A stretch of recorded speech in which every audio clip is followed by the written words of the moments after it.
tickling me. Stop it. Okay, okay, Sketchbox, I surrender. If you're going to keep tickling me with supplies that I love. Ugh, I wasn't going to do another one for you guys, but here we are. I opened it and I literally said, what the deuce? Because this is some of that stone ground handmade paint. It's actually a gouache in blue spruce. And I am incredibly happy to get it. And these colored pencils, I thought, oh, okay, already got these 3 colors in the whole bind. I bet that's what they are again. But they're not. They're Polychromos, you guys. These are the ones that I am coveting the most. And when I colored with it, and this is rough watercolor paper, okay? It's like something that I would rarely use colored pencil on. It's just a dream. It just goes down so smoothly, and there's no crumbs, and you can layer and layer and layer. And I have not finished my great colored pencil quest, but every time I use these, I'm smitten. I'm truly smitten. So these are the colored pencils. They come in, let's see what colors they are here. Magenta, indanthrone blue, and juniper green. So really nice winter little palette of 3 here. And the watercolor paper, by the way, is by Rembrandt. It's 100% cotton. It is rough. The sheets are 4 inches by 6 inches, so a little postcard size. Very, very nice for making a little Christmas card, which is what we're going to do today. And then Zig, one of my favorite companies, has an acrylic liner in gold. I have a silver one that they sent before. It's not by Zig, but this one, boy, 1 pump and it's good to go. So be sure you do it on scratch paper. But yeah, I love Kuretake Zig. They're one of my favorite manufacturers of art supplies. And this pen is lovely and it has beautiful sheen to it. It goes on top of the colored pencil so nicely. I think that's picking up on camera. I think you guys can see all of that sheen there. And then this one is by Marvy. It is a Le Plume pigmented ink, opaque ink. And I love that I figured this out one day, that all you have to do is twist the cap in the pen and that plastic wrap comes right off. That is an arthritic hand person gift.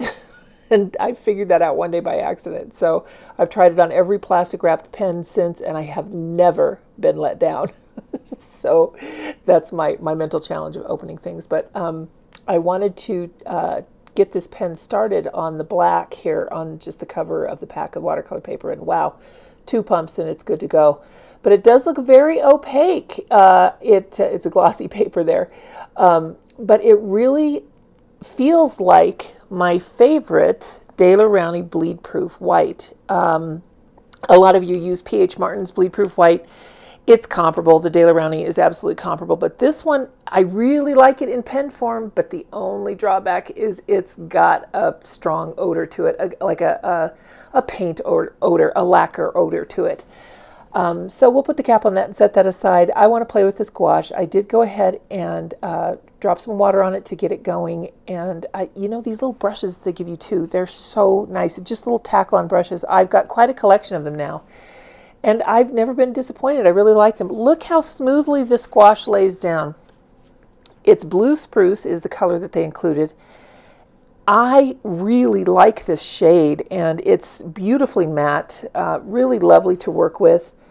It will layer well, it dilutes well. I've got no problem with this gouache, and I'm so excited because I really wanted to try those stone ground watercolors. Let me know in the comments below, have you guys had a chance to try the handmade stone ground watercolors? I'll put links in the description to the stone ground website as well as Sketchbox. Neither one are going to be affiliate links for those 2 items because I'm not affiliated with either one of these. The Sketchbox subscription is something I do to be thrilled and delighted with art supplies because that's what I like to do.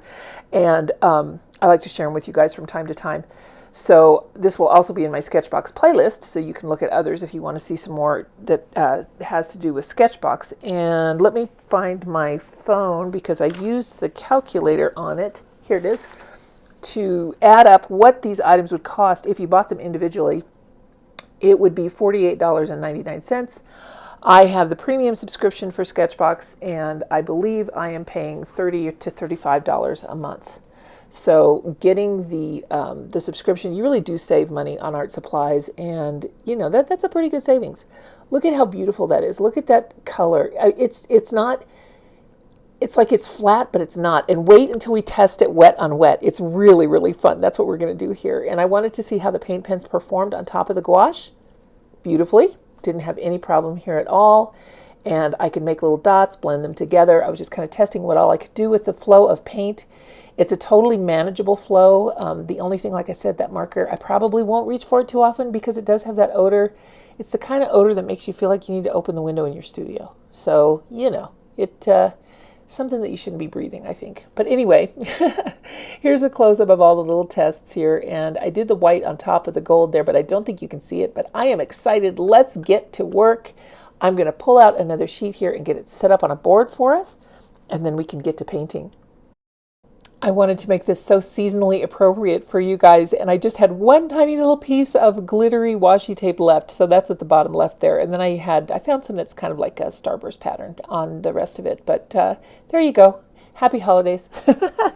To get this wet, I'm just using clean water, and I've got a silver black velvet 3/4 inch oval brush. Some people call it a cat's tongue or oval. It's really, really nice for doing things like this, really just getting your paper nice and wet. I like this paper, by the way, the Rembrandt paper. I've not tried that. In fact, leave me a note in the comments. I've got a set of Rembrandt watercolors that I'm thinking about getting. I've got it. I don't have it yet. I'm thinking about getting it. If you guys would like to see a review on the Rembrandt watercolors, let me know. I've heard great things about them. So let me know and I could do a review on those for you. Here is the wet on wet of this gouache. These trees, it was so fun to do. I kind of scrolled around on Unsplash and tried to get some inspiration here. So this is just out of my imagination. I wanted to kind of do a scene where you had wintry trees in a winter morning sky or a winter sky where the sun was just setting. So I'm just using this brush to kind of tap in some trees at random here. But what I really like about this gouache is it's so easy, even just using this little pan. I didn't even use a palette on the side. To be able to get different strengths and to use it to different opacity levels right here on this wet paper. The paper itself stayed wet uniformly throughout this process, and I didn't have any dry spots emerging, which is a huge plus for me. That happens to me fairly often, even on a small piece like this, because I live in such a dry climate that even when I'm working wet on wet, once I get to the other side of the page, it's dried. So I really have issues keeping my paper at a uniform moisture level. And this one worked really well. So I might be buying some more of the Rembrandt watercolor paper. Let me know in the comments. Have you guys tried any of these supplies before? Have you tried the Rembrandt watercolor paper? I've never really even heard of it. I like rough watercolor paper. That's not true. I've heard of Rembrandt. I just have never heard of their watercolor paper per se. I'm not sure that I can get it individually here, but I bet I can. I've just never really looked for it. This part here, I was so thrilled because I wanted to do these snowbanks, but I wanted them to be very, very subtle, and it worked. It just went down exactly the way that I had planned. I mean, you know, how lucky is that? And then I thought, okay, well, I'll do some in the sky here and see my washi tape lift it up a little bit. So here, I want you to see, because I was able to make a correction too. So I'm skimming across the sky, and you see I smudged those trees there.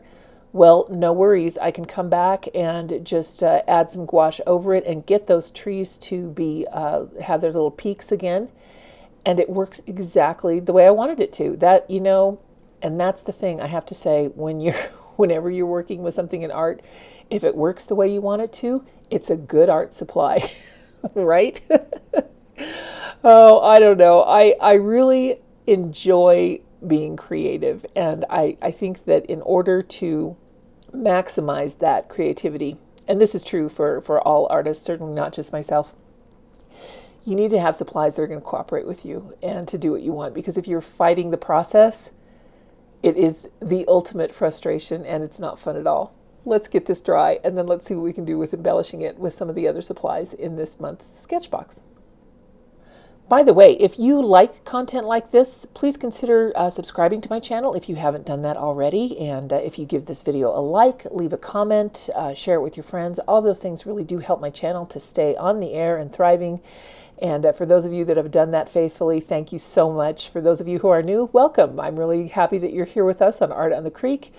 and I am out of Parker, Colorado, and this scene here really had me thinking of Breckenridge. If you guys have ever been skiing, that's my favorite place to ski. Not like I still go skiing though. It's been about 35 years since I've been skiing. My old body won't handle it anymore, but I do love skiing, and Breckenridge has always been one of my favorite places. Nowadays it might be quite a different experience than when I was going up there. But if you are a skier, then this type of scene is probably very serene and peaceful to you. In fact, of course, you don't need to be a skier to enjoy a mountain scene with pine and snow. I really liked the way that the colored pencils went on top here. Of course, you know I've already told you that I'm a fan of the Polychromos. The pencil sharpener that I'm using is a manual AFMAT long point pencil sharpener, and I'll put a little card up here in the right hand corner because I did a review of my favorite pencil sharpeners, and I have this one and the Derwent are my top two, but I tend to rely on this one actually because I keep the Derwent upstairs for all pencils in the home, not just my art pencils. But I will tell you the one thing that just kind of puts this AFMAT just a little bit above the Derwent for me is that the way the pencil goes in, the AFMAT is gentler on the pencil itself, where you hold it, the outer shaft. Sometimes the Derwent leaves little teeth marks in it, more from how it grabs onto the pencil. And then when you touch that, it can be not quite as pleasing as holding a nice, soft, shiny new pencil.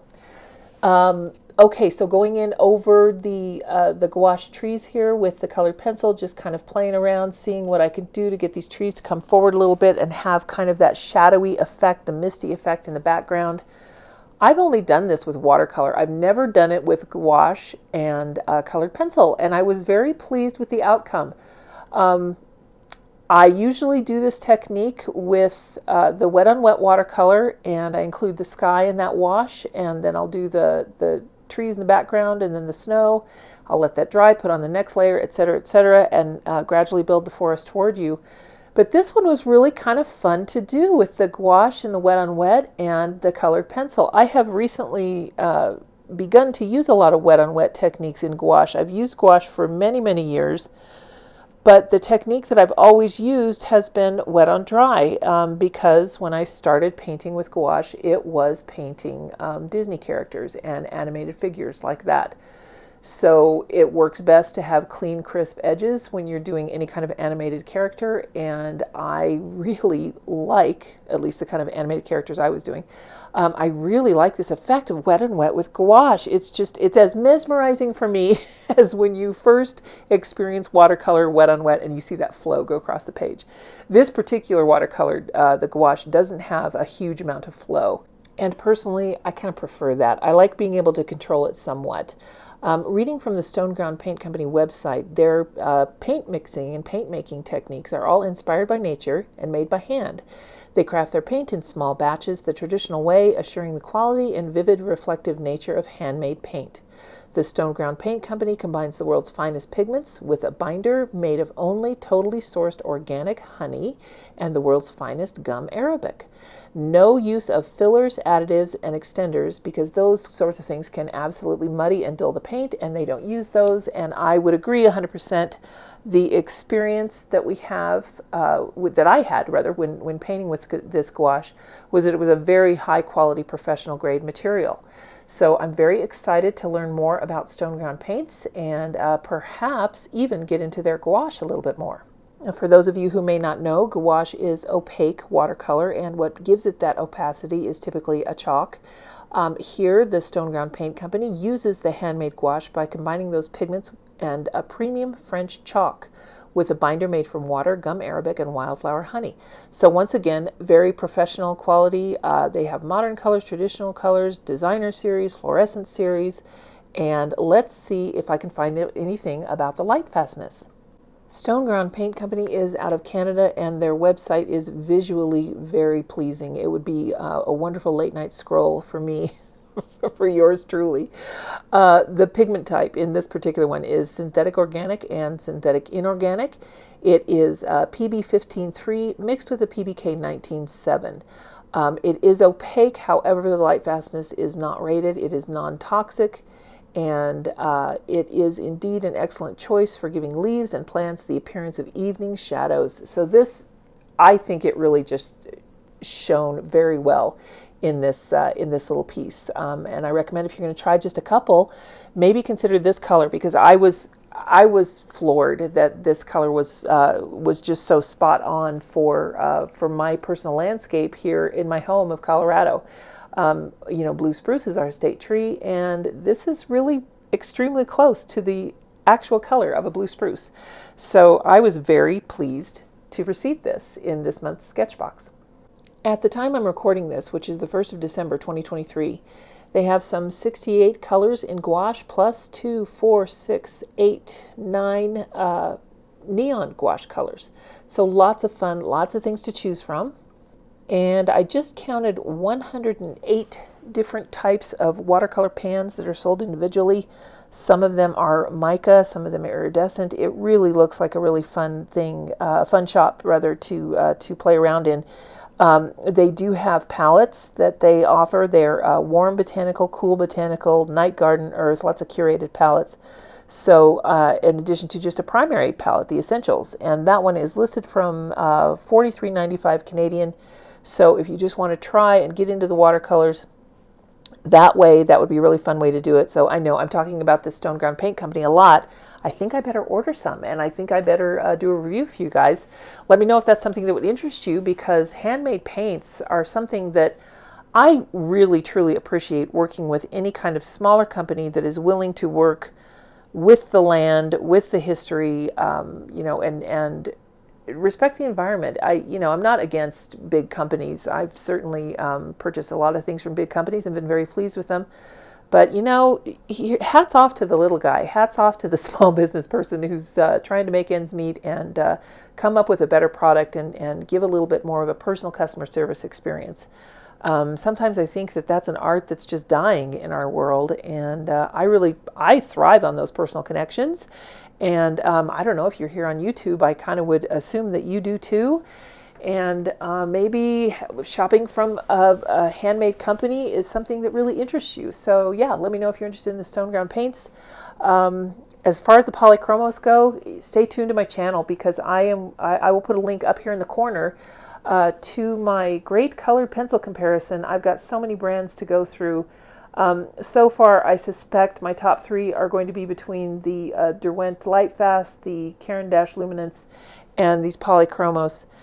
The whole thing that started that color pencil debate within my own studio, me, myself, and I, is that I have used Prismacolors for years. I started using them back when they were Stanford colored pencils, and then the Barrel, I even have some of those.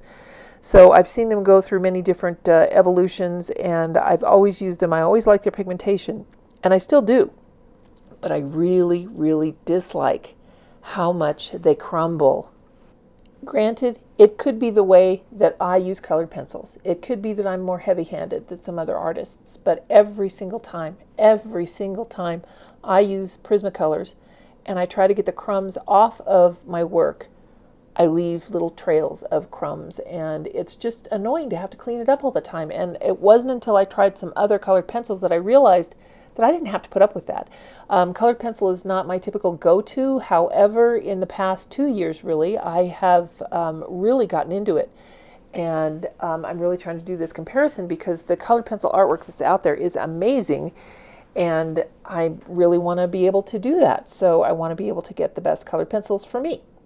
With this Zig Kuretake Zig acrylic liner, I was able to pump some out there on the side and then dilute it with water in this paintbrush to kind of create this little sparkly glow around the tree. That was on a whim. I wasn't sure if it would work, and it did. I like it. I was able to pull some of that gold down into the snow. I thought that this acrylic pen was really very versatile, and I guess you could certainly do that with any acrylic pen. It's just never occurred to me until just now. But with that one, the La Plume, I'm not even sure if that one is water soluble. It says clean nib when finished. So, I don't know about that particular pen. It's just, I've got so many ink pens and pigment pens that are permanent. That's a lot of P's to say. That's almost a tongue twister. I feel like this particular one, I will use it until it's done, but I probably won't keep using it. I don't like high maintenance art supplies, and if I've got to clean it every time I use it, I don't know. It's probably not that big of a deal. But this one, I'm just kind of 50-50 on the white. It works well, but I'm much more inclined to use the gold. And actually, now that I think of it, I should read that a little more carefully to see if I have to clean that one when I'm done using it. So I just really like these acrylic ink pens. They're so convenient because when I first started, I told you guys I was working in gouache when I very first started painting, which is true. And I also added acrylics onto that. And it's just, I kind of took a big break from art in my college years because it was just such a mess. And it was just a lot to carry everything with me. And I didn't even really play in watercolors until maybe 5 or 6 years ago. 6 or 7 years ago is when I started. So I had never really had a lot of experience with watercolor and was interminably frustrated by it when I first started, but have since learned its characteristics and really have come to appreciate it. But I really like the acrylic pens because they have that convenience factor. What I'm doing with the pencil here is kind of going around the gold star on top of the tree with the blue, with that indanthrone blue pencil, just to make that gold stand out a little bit more. And I'm kind of cutting into the sides of the tree just to make those the dark edges, kind of separate that gold from the tree itself a little bit, just to give it a little bit more of a defined edge. And surprised that worked too, and that did surprise me. I was just kind of guessing if that would be the right solution, and it did. Actually, I shouldn't be surprised, because whenever you darken something, it's going to bring what's around it. It's going to intensify the contrast, which is what I needed to do. So I'm just going to go over my cursive. I wish I knew how to do lettering. That's the other thing. I can do it. There's one font that I can do, and I really enjoy doing it, but I didn't keep it up. Do you guys do lettering? Let me know in the comments if that's something that you enjoy, if you like to do some lettering, because I